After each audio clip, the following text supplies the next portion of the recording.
और important topic पढ़ेंगे।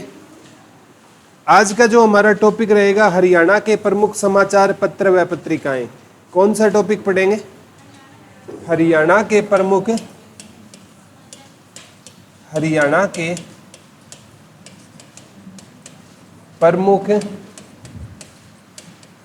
समाचार पत्र व पत्रिकाएं।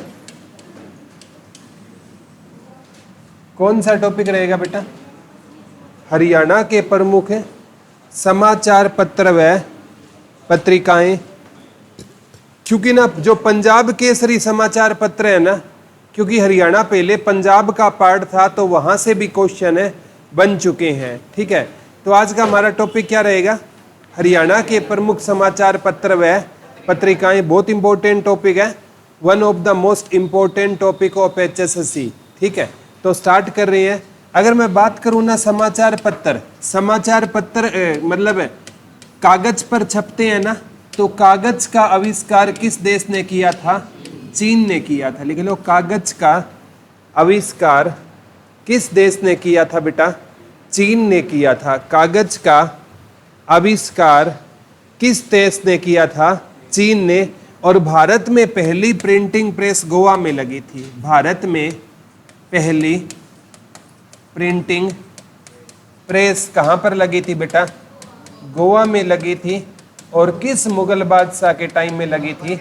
अकबर के समय में लगी थी। लिख लो, भारत में, क्योंकि न्यूज़पेपर कहाँ पर प्रिंट होंगे बेटा? प्रिंटिंग प्रेस में होंगे ना। ठीक है, लिख लो, भारत में पहली प्रिंटिंग प्रेस कहाँ पर लगी थी बेटा? गोवा में। और पुर्तगालियों ने लगाई थी। किसने लगाई थी बेटा? पुर्तगालियों ने लगाई थी। कहाँ पर लगाई थी? गोवा ने। एक बार आया अकबर है ना, ठीक है, अकबर है ना, पहली बार कहते हैं पुर्तगालियों से मिला। और अकबर ने पहली बार किसको देखा था? समुद्र को देखा था, गुजरात विजय के समय। ठीक है, अकबर ने किसको जीता था बेटा? गुजरात विजय के समय ना अकबर पहली बार किससे मिला था? पुर्तगालियों से। और अकबर ने पहली बार क्या देखा था बेटा? समुद्र को देखा था। लिख लो, गुजरात विजय के दौरान अकबर पहली बार पुर्तगालियों से मिला था। और इसी विजय के दौरान अकबर ने पहली बार किसको देखा था? समुद्र को देखा था बेटा। किसको देखा था? समुद्र को देखा था। तो पहली प्रिंटिंग प्रेस कहाँ पर लगी थी? किसके टाइम में लगी थी? किसने लगाई थी? पुर्तगालियों ने। यहाँ तक क्लियर है? कागज का आविष्कार किस देश ने किया था? चीन ने किया था। जो बेटा ये हमारे पेड़ पौधे होते हैं ना, ठीक है, इनकी लुगदी से क्या बनाया जाता है? कागज बनाया जाता है। ठीक है, कई बच्चे कहते हैं सर मैं इसलिए नहीं पढ़ता क्योंकि मैं पर्यावरण प्रेमी हूँ। क्या हूँ?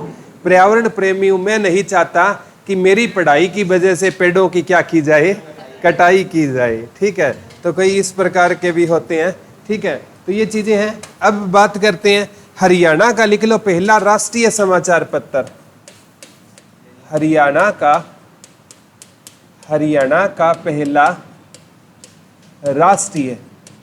पहला कौन सा बेटा? राष्ट्रीय समाचार पत्र दैनिक हरिभूमि था। लिख लो, हरियाणा का पहला राष्ट्रीय समाचार पत्र कौन सा होता था? दैनिक हरिभूमि होता था। यह प्रकाशित हुआ था 5 सितंबर 1996 को। लिख लो, हरियाणा की माटी का पहला राष्ट्रीय समाचार पत्र कौन सा होता था बेटा?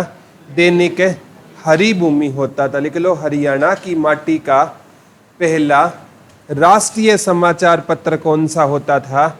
दैनिक हरिभूमि होता था। लिख लो, हरियाणा की माटी का पहला राष्ट्रीय समाचार पत्र कौन सा होता था बेटा? दैनिक हरिभूमि होता था। और ये प्रकाशित होता है बेटा कहाँ से? रोहतक से। और ये कैप्टन अभिमन्यु का समाचार पत्र है। किसका समाचार पत्र है? कैप्टन अभिमन्यु। ठीक है, जिनका विधानसभा क्षेत्र होता था नारनौद। और नारनौद कहाँ के अंतर्गत आता है? इंसार। वो नारनौल है महेंद्रगढ़ वाला। ठीक है, कैप्टन अभिमन्यु का ये ना पिछली सरकार में तो बेटा जो वित्त मंत्री होते थे ना, जो सरकार चली है 2014 से 19 तक, उसमें वित्त मंत्री कौन होते थे? कैप्टन अभिमन्यु होते थे। वर्तमान में वित्त मंत्री खुद कौन रही है? मनोहर लाल खट्टर रही हैं। अब वो वित्त मंत्रालय अभी तो उनके पास नहीं है क्योंकि वो मतलब लोकसभा का इलेक्शन लड़े हैं, ठीक है। तो लगातार वित्त मंत्रालय किसके पास रहा था पिछले 4 सालों में? बजट किसने पेश किया था? मनोहर लाल खट्टर ने, ठीक है। हरियाणा की तो बात हो रही है।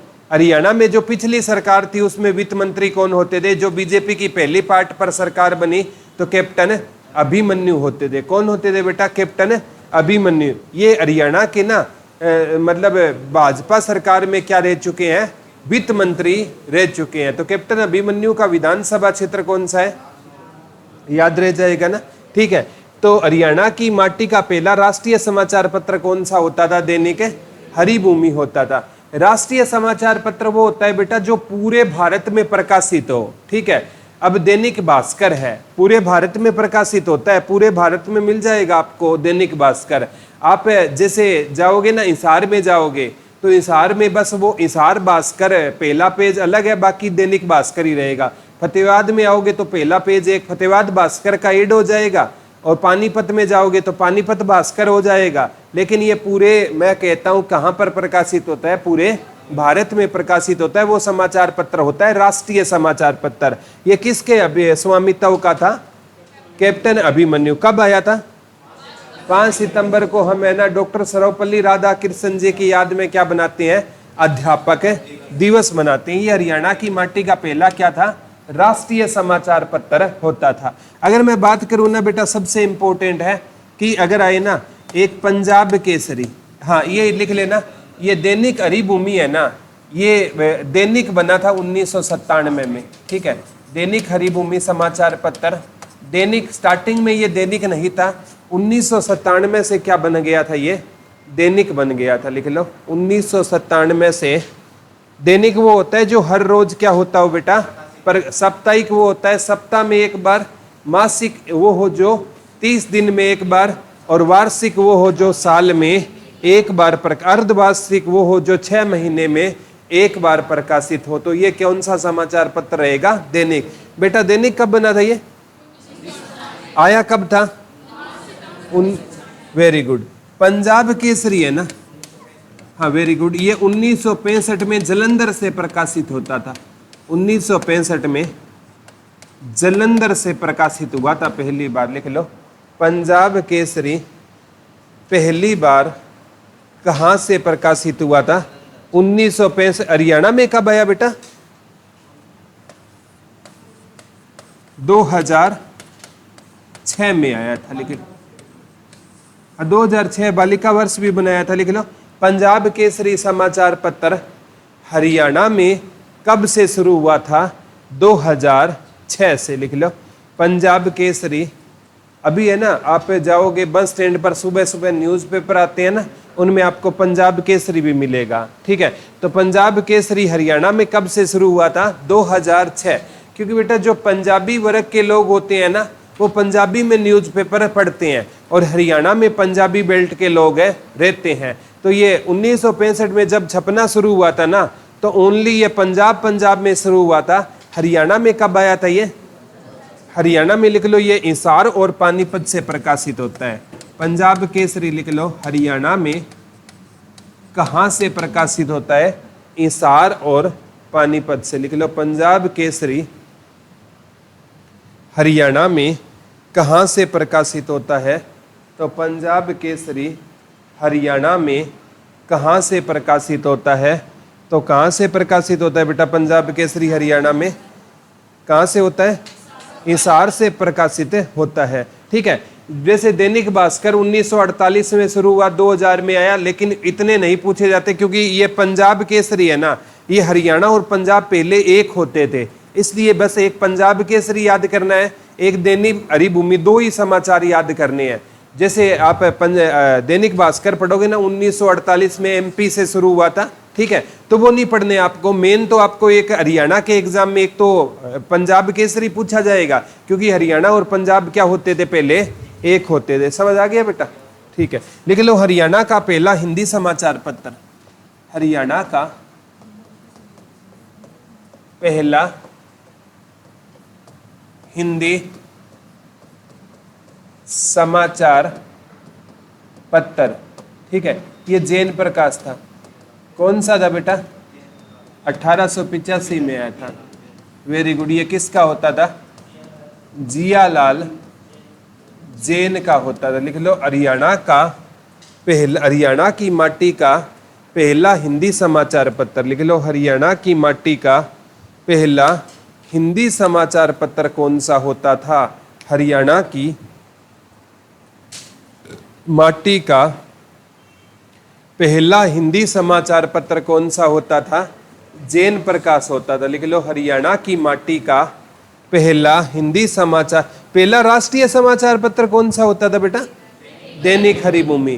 पहला हिंदी समाचार पत्र कौन सा होता था? जैन प्रकाश। जैन प्रकाश कब आया था? 1885 में। किसका था? सबसे ज्यादा यही क्वेश्चन आता है, हरियाणा का पहला समाचार पत्र कौन सा होता था, या हरियाणा की माटी का। मोस्ट इंपोर्टेंट में डाल लो इसको, हरियाणा की माटी का पहला समाचार पत्र कौन सा होता था बेटा? जैन प्रकाश होता था। किसका होता था ये? जियालाल जैन का होता था। किसका होता था? जियालाल जैन का। एक है बेटा, जैसे आप पढ़ोगे जाट समाचार, जाट समाचार 1889 में आया था, और किसका होता था? वेरी गुड, बाबू कन्हैया लाल का होता था, और गुरुग्राम से प्रकाशित होता था। लिख लो, जाट समाचार किसका होता था? बाबू कन्हैया लाल का होता था। लिख लो, जाट समाचार किसका होता था बेटा? बाबू कन्हैया लाल का होता था। और कहां से प्रकाशित होता था ये? गुरुग्राम से प्रकाशित होता था। देखो, जाट गजट सर छोटू राम का है। बच्चे जाट समाचार आते ही सर छोटू राम करेंगे, लेकिन इतना याद करना, जाट समाचार किसका होता था बेटा? बाबू कन्हैया लाल का होता था। दो समाचार 1889 में और आए थे। एक तो हरियाणा आया था, एक रिफाए आम। रिफाए आम पंडित दीनदयाल के होते थे। पंडित दीनदयाल। लिख लो, हरियाणा और रिफाए आम। 1889 में दो समाचार पत्र और आए थे। एक तो लिख लेना, हरियाणा आया था बेटा, और एक कौन सा आया था? रिफाए आम। एक हरियाणा समाचार पत्र होता था, एक कौन सा आया था? रिफाए आम। किसका होता था बेटा? पंडित दीनदयाल का होता था। किसका होता था? हरियाणा और रिफाए आम पंडित दीनदयाल का होता था। कब आया था बेटा? 1889 में। 1889 में तीन समाचार पत्र आए थे। एक तो हरियाणा और रिफाए आम तो आए थे, हाँ, पंडित दीनदयाल के। और जाट समाचार आया था बाबू कन्हैया लाल का। 1885 में आया था जियालाल जैन का, जैन प्रकाश आया था। याद रह जाएगा ना? समझ आ गया यहाँ तक सभी को? Very good. अब बात आती है बेटा 1916 की। कब की बात आती है? 1916 जाट गजट कौन सा आया था? सर छोटू राम का। सर छोटू राम का आया था। और किस भाषा में आया था बेटा? उर्दू भाषा में आया था। ठीक है, जाट गजट लिख लो, रोहतक से। लिख लो, जाट गजट किसका होता था? सर छोटू राम का होता था।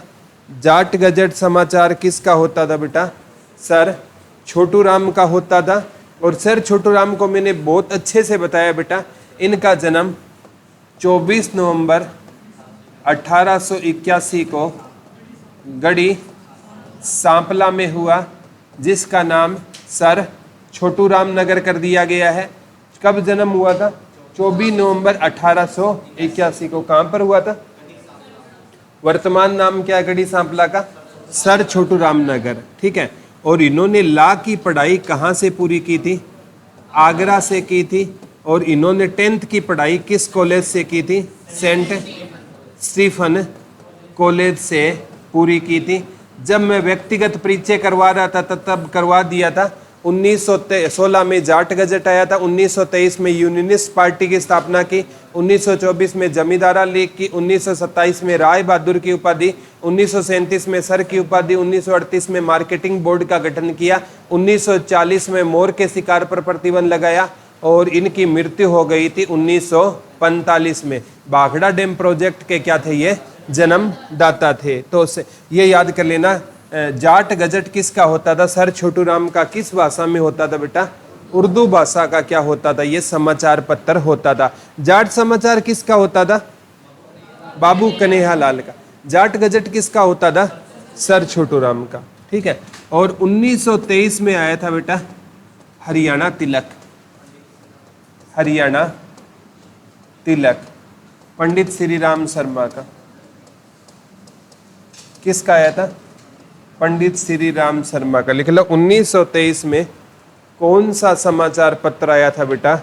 हरियाणा तिलक आया था। लिख लो 1923 में कौन सा समाचार पत्र आया था बेटा? हरियाणा तिलक आया था। लिख लो 1923 में कौन सा समाचार पत्र आया था? हरियाणा तिलक आया था। याद ना रहे, भगवान श्री राम का क्या हुआ था बेटा? राज तिलक हुआ था। भगवान श्री राम का क्या हुआ था? पंडित श्री राम शर्मा का जन्म 1899 ईस्वी में झज्जर में हुआ था। लिख लो पंडित श्री राम शर्मा का जन्म कब हुआ था बेटा? कहां पर हुआ? झज्जर में। पंडित श्री राम शर्मा का जन्म 1899 में कहां पर हुआ? झज्जर। इनकी दो रचना और पूछी जाती है। हरियाणा का इतिहास, हरियाणा नवरत्न।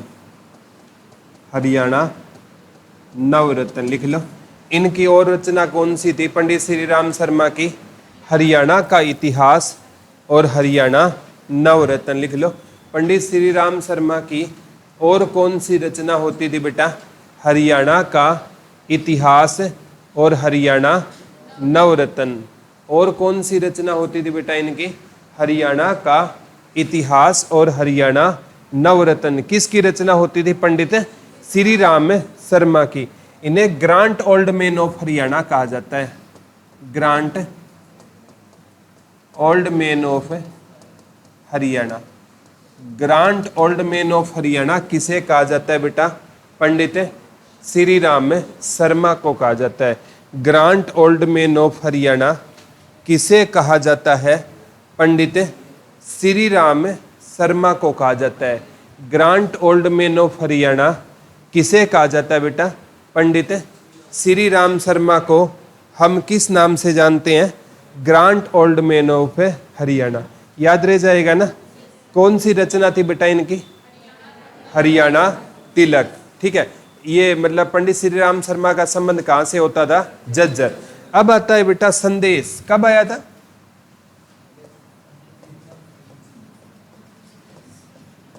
पंडित कब आया था? 1930 लिख लो।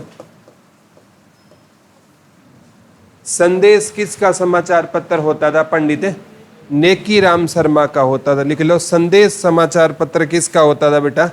पंडित नेकी राम शर्मा का होता था। लिख लो संदेश समाचार पत्र किसका होता था? पंडित नेकी राम शर्मा का। कौन सा होता था? संदेश होता था। कब आया था बेटा? कब आया था? 1930 में। कौन सा आया था? संदेश। इससे एक साल पहले ना 1929 में ज्योतिष आया था। कौन सा आया था बेटा? ज्योतिष। वो सॉरी 1928 में आया था। ज्योतिष आया था 1928 में। पंडित प्रहलाद शर्मा का।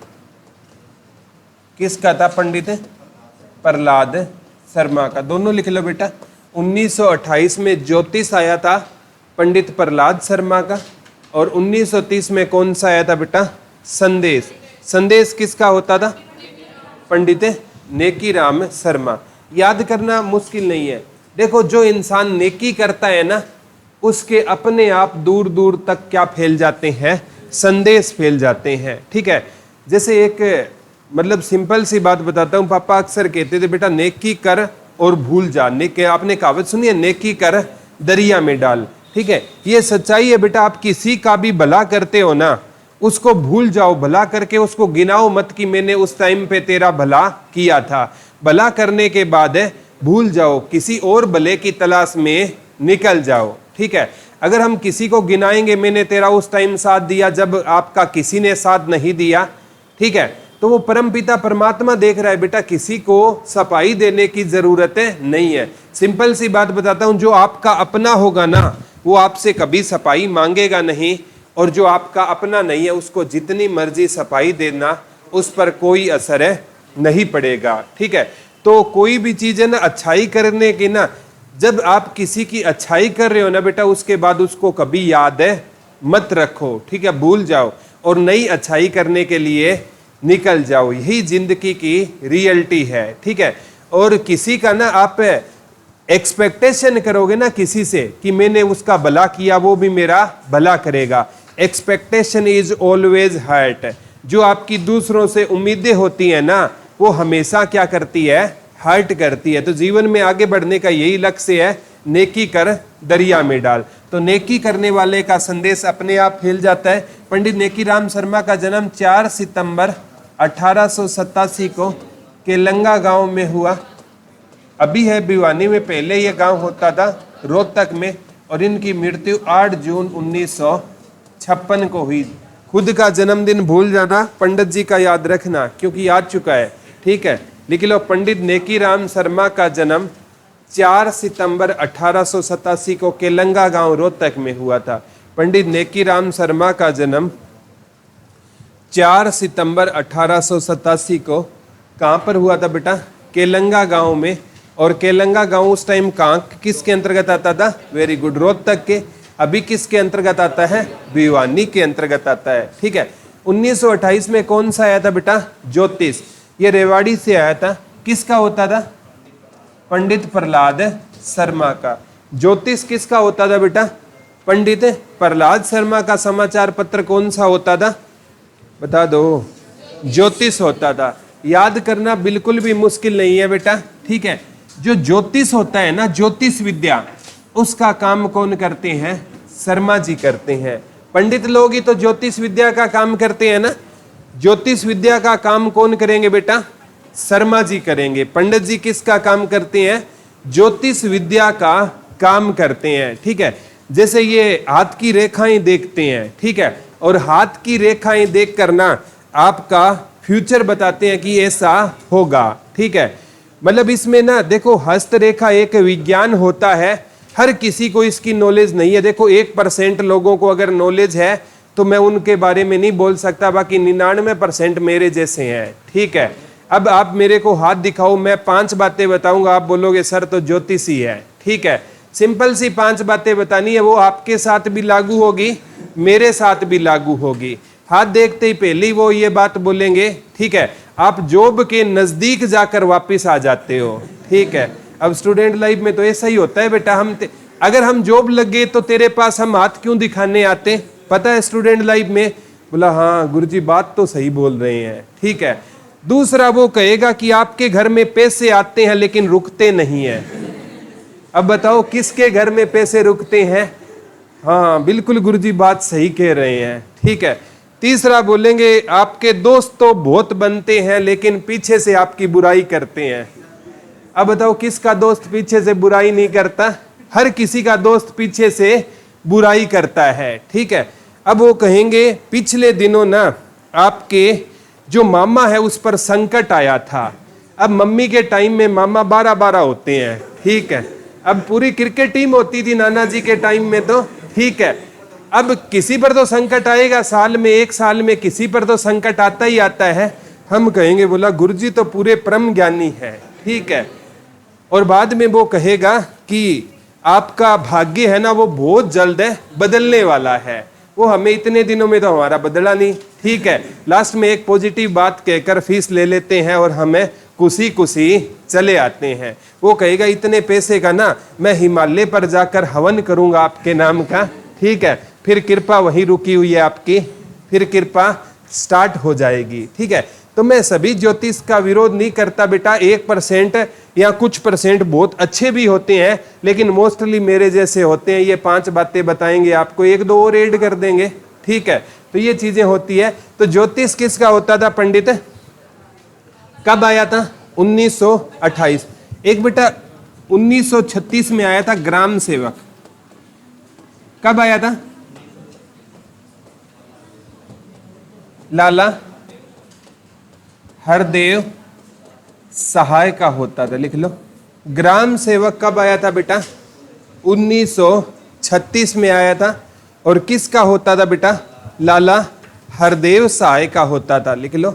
1936 में कौन सा आया था बेटा? ग्राम सेवक आया था। किसका होता था ग्राम सेवक? लाला हरदेव सहाय का होता था, लिख लो। 1936 में कौन सा आया था बेटा? ग्राम सेवक आता था। किसका होता था? लाला हरदेव सहाय का होता था। ग्राम सेवक किसका होता था बेटा? लाला हरदेव सहाय का कौन सा होता था?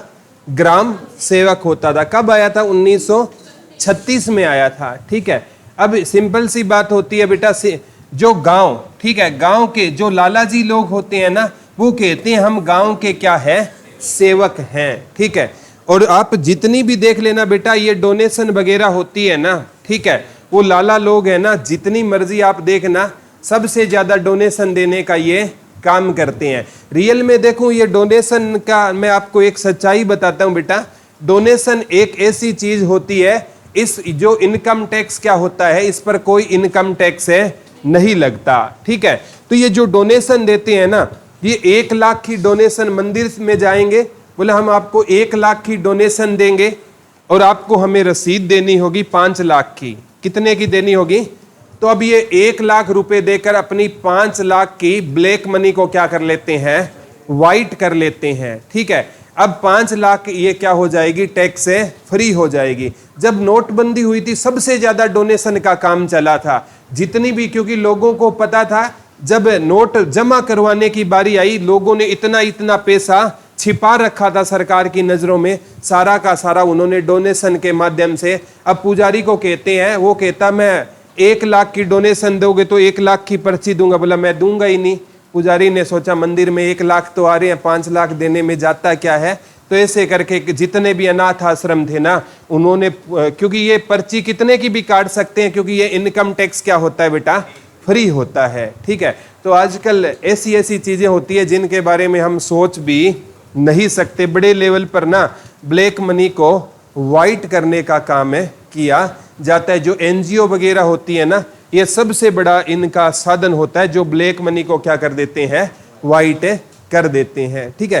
तो ग्राम सेवक किसका होता था? कब आया था बेटा? 1936 में, ठीक है। एक ये कहां से आया था? हिसार से, लिख लो। ग्राम सेवक समाचार पत्र कहां से आया था बेटा?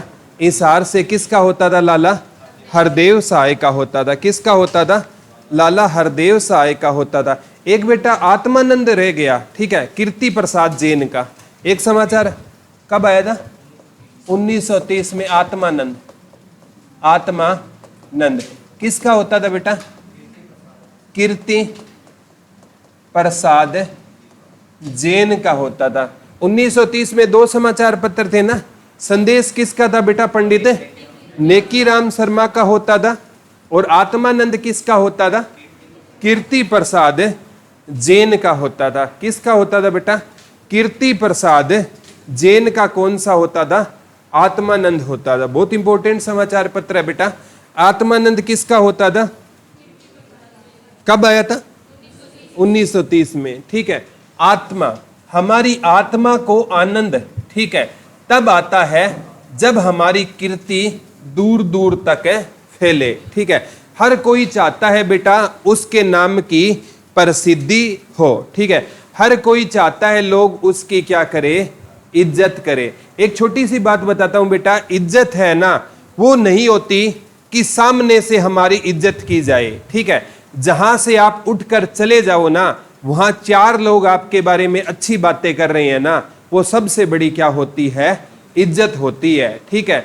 जहां से आप चले जाओ ना, वहां लोग है ना आपके बारे में अच्छी बात करें, वो रियल में क्या होती है? इज्जत होती है। जहां पर आप जाने वाले हो, वहां पर 4 लोग आपका इंतजार कर रहे हैं, वो आपकी रियल क्या होती है? इज्जत होती है, ठीक है। और जहां से आप चले जाओ ना, वो लोग दोबारा से आपका इंतजार करे कि ये इंसान दोबारा कब आएगा। वो आपकी असली क्या होती है, इज्जत होती है। बेटा इज्जत कभी मांगने से नहीं मिलती, इज्जत को कमाना पड़ता है और वर्षों लग जाते हैं बेटा इज्जत कमाने में। और दादा ने आज जो इज्जत कमाई है, उसके बाद पापा ने जो कमाई है और उसका फल हमें मिल रहा है। और इस इज्जत को मिटाने में 5 सेकंड भी नहीं लगते। हम एक ऐसा काम कर देते हैं, हमारे दादा और पापा की जो पगड़ी की इज्जत थी वो एक मिट्टी में मिल जाती है। ठीक है, तो हमें बेटा कोई भी ऐसा काम नहीं करना चाहिए जिससे हमारे पापा किसी की औरों की आंखों में आंखें डालकर बात ना कर पाए। ऐसा कोई भी काम हमें नहीं करना चाहिए।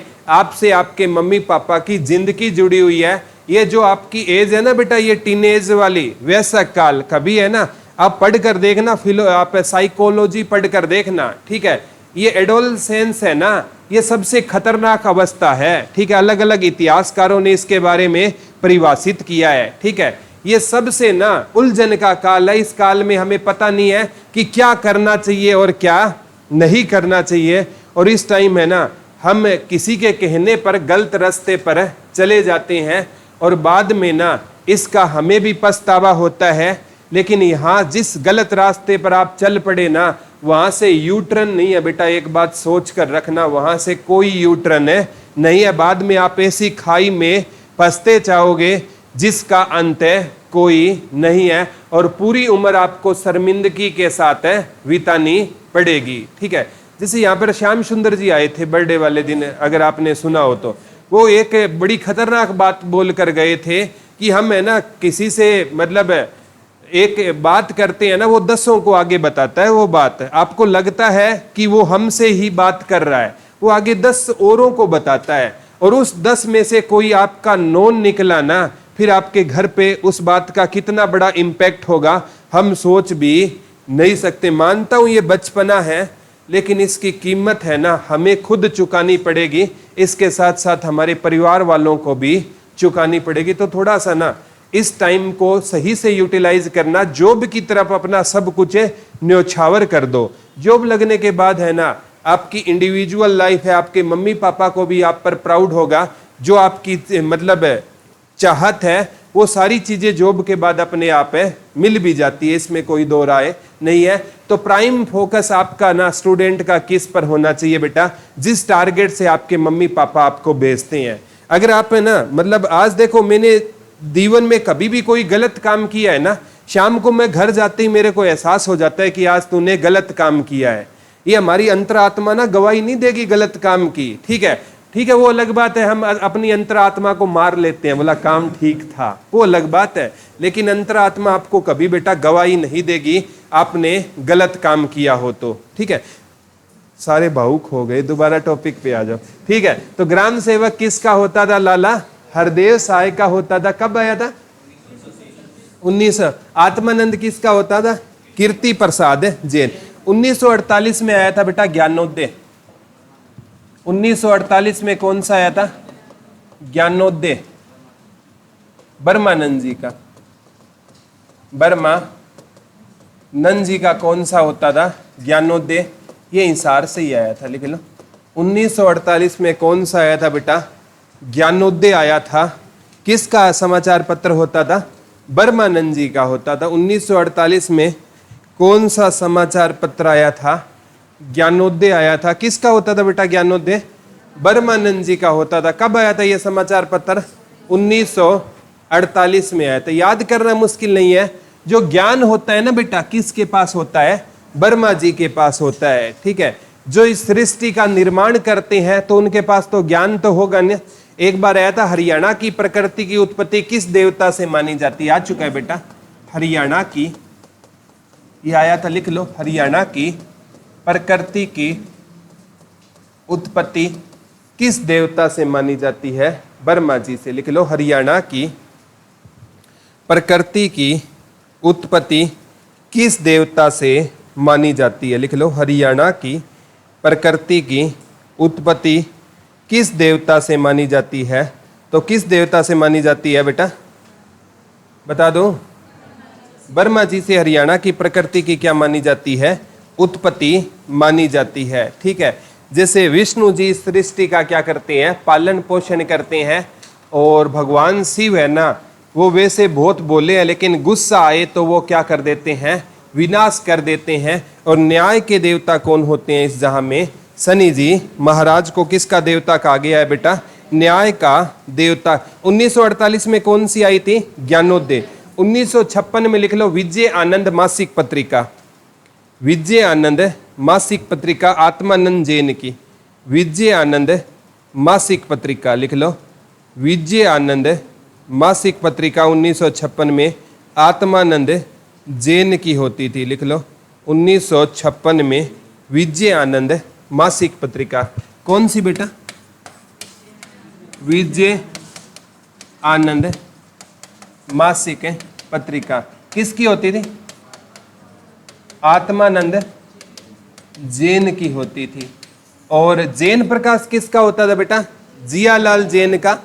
और कीर्ति प्रसाद जैन की कौन सी होती थी, 1930 में आई थी आत्मानंद। ये आत्मानंद जैन की है विजय आनंद मासिक पत्रिका।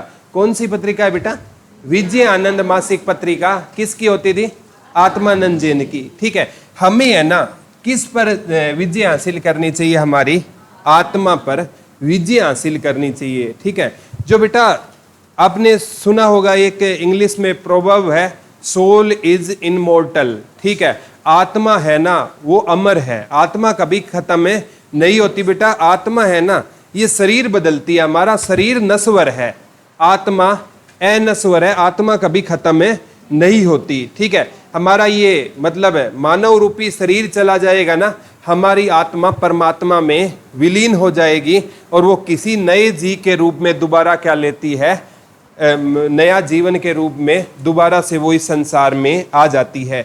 तो हमें ऐसा काम करना चाहिए जिससे आनंद हमारी किसको मिले, आत्मा को। जो यहाँ पर आपका कोई भी पैसा कमा रहे हो तो यहाँ की कमाई है। जो भक्ति के रूप में आप नाम जट नाम का स्मरण करते हो ना, वो आपकी आत्मा की क्या है बेटा, कमाई है, साथ वो चली जाएगी। आपने जो नाम का स्मरण किया है ना वो साथ जाएगा, बाकी चीज यहीं पर रह जाएगी। तो हमें किस पर विजय हासिल करनी है, आत्मा। 1957 में आया था चेतना, रविंद्र वशिष्ठ का, रविंद्र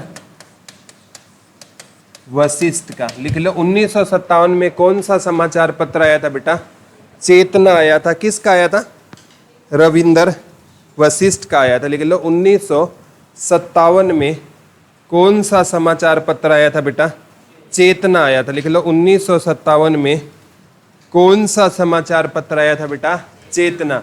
चेतना किसका होता था बेटा, रविंद्र वशिष्ठ का समाचार पत्र कौन सा होता था, चेतना होना। चेतना किसका समाचार पत्र होता था, रविंद्र वशिष्ठ का समाचार पत्र होता था। ठीक है, आपने सुना होगा साइको में एक कंसेप्ट होता है बेटा, एक चेतन मन होता है, एक अचेतन मन होता है। ठीक है, अचेतन मन क्या होता है, जब आप किसी चेहरे को देखोगे ना और आपको एहसास होगा कि इस इंसान को मैंने देखा है, लेकिन आपको याद नहीं आ रहा मैंने कहाँ देखा है।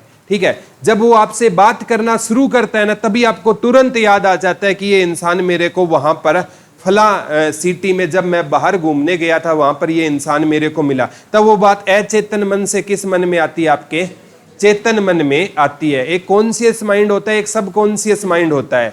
कॉन्शियस माइंड हमारा थोड़ा होता है, सब कॉन्शियस माइंड है ज्यादा होता है। कई बार तो ना जैसे मेरे पास कॉल आ जाती है, मैं 10 मिनट बात कर लेता हूं, मेरे को पता नहीं चलता कि मैंने बात किससे की है।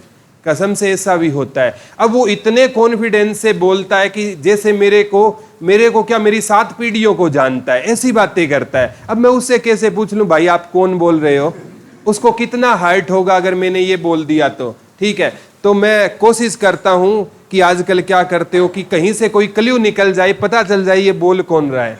लेकिन 15 मिनट में कई बार ऐसा होता है कोई क्ल्यू नहीं निकलता और बात करके फोन कट हो जाता है। फिर उसका नंबर मैं सेव करता हूँ, मतलब कि कॉल आई और मेरे को पता नहीं था, कोई ऐसे नाम से मैं सेव कर लेता हूँ भाई, कभी स्टेटस से कोई क्ल्यू निकल जाइए, स्टेटस लगाए, कभी अपनी फोटो लगाए। ठीक है, तो ऐसा करना पड़ता है। कई बार बहुत सी बार ऐसा लाइफ में होता है कि अगला इतने प्यार से बातें करता है सामने वाला, हम पूछ भी नहीं सकते भाई बोल कौन रहे हो आप, ठीक है भाई, सामने वाला हर्ट ना हो, ये मेरे को इतना जानता है और मैं इसको जानता भी नहीं। तो कई बार वो अनकॉन्शियस माइंड से हमारे सब कॉन्शियस माइंड में चीजें आती नहीं है और हम प्रयास करते हैं, ठीक है। कई बार जैसे बहुत से लोग कहते हैं ना, पहचाना क्या, फोन करेंगे अननोन नंबर से, पहचाना क्या, कभी कहते हैं यार यहाँ पर ना मैं थोड़ा ट्रेवलिंग कर रहा हूँ, आवाज सही नहीं आ रही, भाई बता दे कौन बोल रहा है, ठीक है। कई बार कोशिश होती है। तो चेतना किसका था बेटा? रविंद्र वशिष्ठ का होता था। कब आया था? 1957। एक हरियाणा केसरी समाचार पत्र भी है, 1958 में आया था, बनारसी दास गुप्ता का, बनारसी दास गुप्ता का, लिख लो। हरियाणा केसरी किसका समाचार पत्र होता था? बनारसी दास गुप्ता का होता था, लिख लो। हरियाणा केसरी किसका समाचार पत्र होता था बेटा? बनारसी दास गुप्ता का। कब आया था हरियाणा केसरी? 1958 में आया था, लिख लो। हरियाणा केसरी किसका समाचार पत्र होता था? बनारसी दास गुप्ता का होता था। हरियाणा केसरी किसका समाचार पत्र होता था बेटा? बनारसी दास गुप्ता का होता था। कब आया था? 1958 में। कौन सा समाचार पत्र होता था? हरियाणा केसरी। किसका होता था? बनारसी दास गुप्ता का होता था।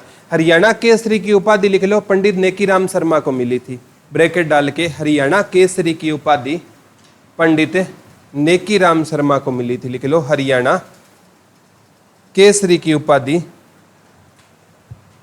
हरियाणा केसरी की उपाधि किसको मिली थी बेटा? पंडित नेकीराम शर्मा को। कौन सी उपाधि मिली थी? हरियाणा केसरी की। हरियाणा केसरी की उपाधि किसको मिली थी? पंडित नेकीराम शर्मा को। कौन सी उपाधि मिली थी? हरियाणा केसरी की उपाधि मिली थी। किसको मिली थी बेटा? पंडित। और हरियाणा तिलक समाचार पत्र किसका था? पंडित श्री राम शर्मा। जन्म कब हुआ? 1899। कहां पर हुआ था? झज्जर में, ठीक है। ये तो प्रमुख क्या थे बेटा? समाचार पत्र थे। दोबारा से एक बार रिकॉल करवा देता हूं। हरियाणा की माटी का पहला हिंदी समाचार पत्र था जैन प्रकाश, 1885 में आया था, जियालाल जैन का। 1889 में हरियाणा रिफाई आम पंडित दीनदयाल के थे। 1889 में जाट समाचार बाबू कन्हैयालाल का था, जो गुरुग्राम से आया था। 1916 में जाट गजट सर छोटू राम का उर्दू भाषा में रोहतक से आया था। 1923 में पंडित श्री राम शर्मा का हरियाणा तिलक। इसके अलावा हरियाणा नवरत्न और हरियाणा का इतिहास उनकी क्या होती थी बेटा? रचना होती थी। और 1928 में ज्योतिष आया था पंडित प्रहलाद शर्मा का। 1930 में आया था आत्मानंद कीर्ति प्रसाद जैन का। और 1930 में ही आया था आपका संदेश पंडित नेकीराम शर्मा का।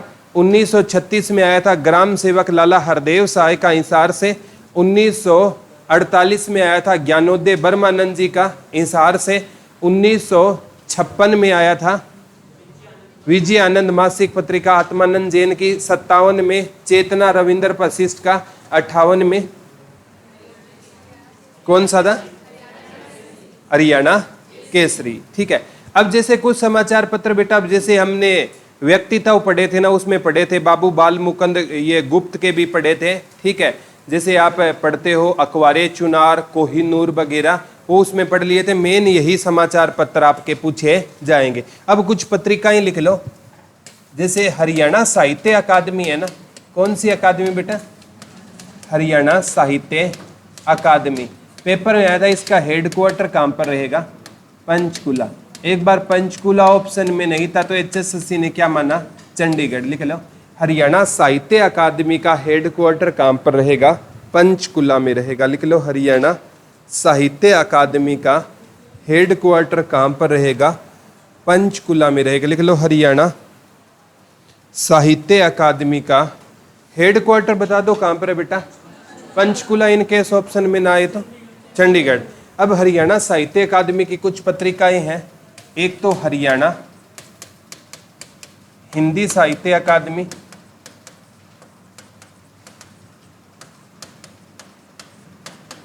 मुख्य पत्रिका। एक हिंदी है, एक हरियाणा संस्कृत साहित्य अकादमी की मुख्य पत्रिका, एक हरियाणा उर्दू साहित्य अकादमी की मुख्य पत्रिका, एक हरियाणा पंजाबी साहित्य अकादमी की मुख्य पत्रिका। इन चारों से क्वेश्चन आ चुके हैं, लिख लो। हरियाणा हिंदी साहित्य अकादमी, हरियाणा पंजाबी साहित्य अकादमी, हरियाणा उर्दू साहित्य अकादमी, और कौन सी होगी बेटा? हरियाणा पंजाबी साहित्य अकादमी। इन चारों अकादमियों से क्वेश्चन आ गए हैं। हरियाणा हिंदी साहित्य अकादमी, हरियाणा संस्कृत साहित्य अकादमी, हरियाणा उर्दू साहित्य अकादमी, और एक कौन सी रहेगी बेटा? हरियाणा पंजाबी साहित्य अकादमी। हरियाणा पंजाबी साहित्य अकादमी। हरियाणा साहित्य अकादमी का हेडक्वार्टर कहाँ पर रहेगा? पंचकुला में रहेगा। पंचकुला ऑप्शन में ना आए तो बेटा चंडीगढ़ रहेगा। एक बार आया था हरियाणा साहित्य अकादमी का हेडक्वार्टर कहाँ पर? बच्चों का पंचकुला रटा हुआ था, पंचकुला ऑप्शन में नहीं था, क्योंकि बेटा चंडीगढ़ है ना, एक यूटी है जो हरियाणा में किसके साथ सीमा बनाता है? पंचकुला के साथ सीमा बनाता है। पंचकुला और चंडीगढ़ है ना, बिल्कुल क्या है बेटा? अटैच है, बिल्कुल अटैच है, ठीक है। और उनसे दोनों का डिस्टेंस बिल्कुल भी 0 है, क्योंकि हरियाणा पंजाब की राजधानी चंडीगढ़ थी ना, इसीलिए हरियाणा अगर इन केस है ना सारी बिल्डिंग कहाँ शिफ्ट कर ली है? पंचकुला। इन केस कभी कोई दिक्कत आए ना तो चंडीगढ़ के बिल्कुल अटैच कौन सा रहेगा? पंचकुला रहेगा, ठीक है। और चंडीगढ़ और पंचकुला में ना सबसे ज़्यादा बारिश होती है, ठीक है। पंचकुला में देख लेना बेटा, ये सीजन है ना, इस सीजन में हफ्ते में कम से कम 3 से 4 बार पंचकुला में क्या हो रही? अभी तो यहीं पर हमारे हफ्ते में 3 से 4 बार बारिश हो रही है, वहाँ तो पूरा हफ्ता बारिश हो रही है। लेकिन वहाँ पर इतना अच्छा वो सीवरेज सिस्टम है, कितनी भी बारिश आ जाए आधे घंटे बाद आप बाहर निकलोगे ना, आपको पता नहीं चलेगा कि यहाँ पर बारिश हुई थी। फतेहाबाद में देख लो, ठीक है, एक बार बारिश हो जाए ना 1 महीने तक पता चलेगा कि यहाँ पर बारिश हुई थी, ठीक है।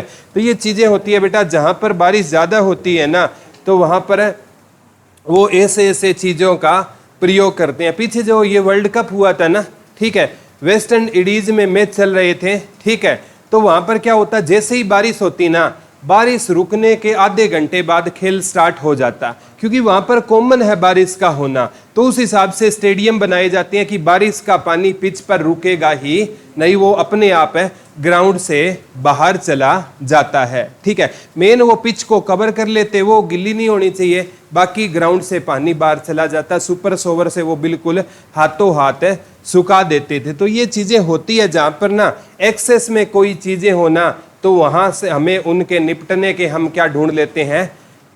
उपाय ढूंढ लेते हैं, ठीक है। तो हरियाणा साहित्य अकादमी की मुख्य पत्रिका हरिगंधा रहेगी। कौन सी रहेगी बेटा? हरियाणा हिंदी साहित्य अकादमी ना देकर हरियाणा साहित्य अकादमी भी दे सकता है। हरियाणा साहित्य अकादमी की मुख्य पत्रिका कौन सी रहेगी बेटा? हरिगंधा रहेगी, लिख लो। हरियाणा साहित्य अकादमी की मुख्य पत्रिका कौन सी रहेगी बेटा?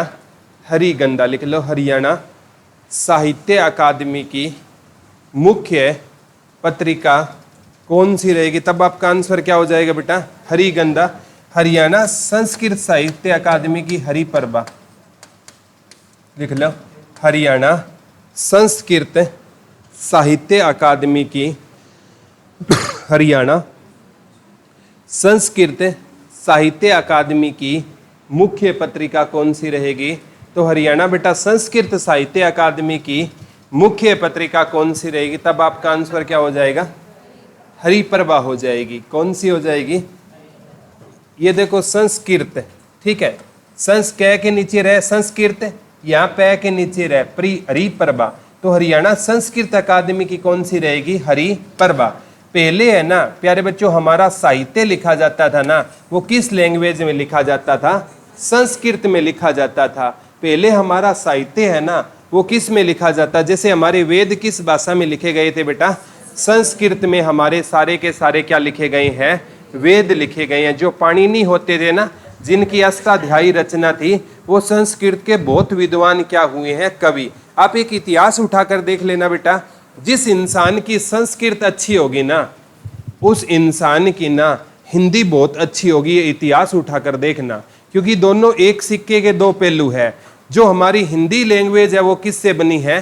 संस्कृत से बनी है। तो जितने भी आचार्य लोग होते हैं ना, उनकी संस्कृत अच्छी होती है ना, उनका हिंदी में प्रोनाउंसिएशन बहुत अच्छा मिलेगा, उनको हिंदी की लैंग्वेज की जानकारी क्या मिलेगी?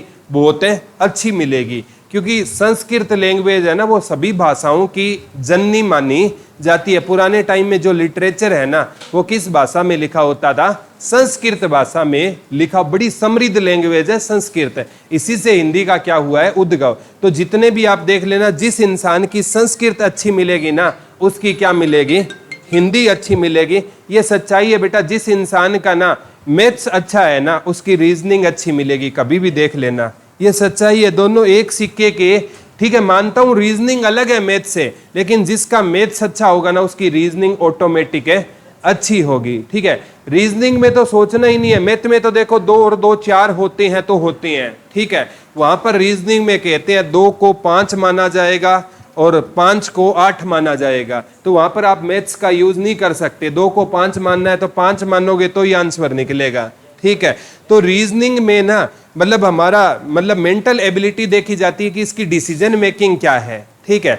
अब जो आपके ये सब्जेक्ट होते हैं ना बेटा, ये तार्किक क्षमता विकसित करते हैं कि आपके सामने क्रिमिनल खड़ा है, ठीक है, तो आपको अगर मेंटल एबिलिटी होगी तो आप डिसीजन ले पाओगे ना, ठीक है। अब आप सोचोगे पहले मैं पूछ कर आता हूँ घर से मम्मी से, इसको क्या करना है इसके साथ, वहां इतना टाइम नहीं मिलेगा। वहां तो इसको यहाँ तो गोली मारनी अगर क्रिमिनल उस लेवल का है, या वो आपको सल्टा देगा, ठीक है। तो वहां पर डीसी, आप सोचते हो मैं रीजनिंग क्यों पढ़ रहा हूं, मेरे को पुलिस में लगना है। ये तार्किक क्षमता यहां से आपकी विकसित की जा रही है ताकि आपकी डिसीजन मेकिंग क्या हो? अच्छी हो। उर्दू की जमुना तट, उर्दू की कौन सी है बेटा? देखो यहां पर नीचे ऊ और यहां पर ऊ की मात्रा। उर्दू की कौन सी हो जाएगी बेटा? जमुना तट। और पंजाबी की शब्द बूंद लिख लो, हरियाणा। पंजाबी साहित्य अकादमी की मुख्य शब्द बूंद कौन सी रहेगी बेटा? बता दो। शब्द बूंद कौन सी रहेगी बेटा? शब्द बूंद रहेगी। पंजाबी यहां भी बै और बूंद में भी बै। तो हरियाणा पंजाबी साहित्य अकादमी की मुख्य पत्रिका कौन सी हो जाएगी बेटा? शब्द बूंद। हिंदी की कौन सी रहेगी? हरिगंधा। और संस्कृत की हरिप्रभा। और उर्दू की? उर्दू की कौन सी हो जाएगी बेटा? जमुना तट हो जाएगी। उर्दू की कौन सी हो जाएगी? जमुना तट हो जाएगी। याद हो जाएगा ना? बताओ, कोई दिक्कत? हरियाणा साहित्य अकादमी का हेडक्वार्टर कहां पर है? ना ऑप्शन में आए तो ठीक है। थैंक यू बच्चों।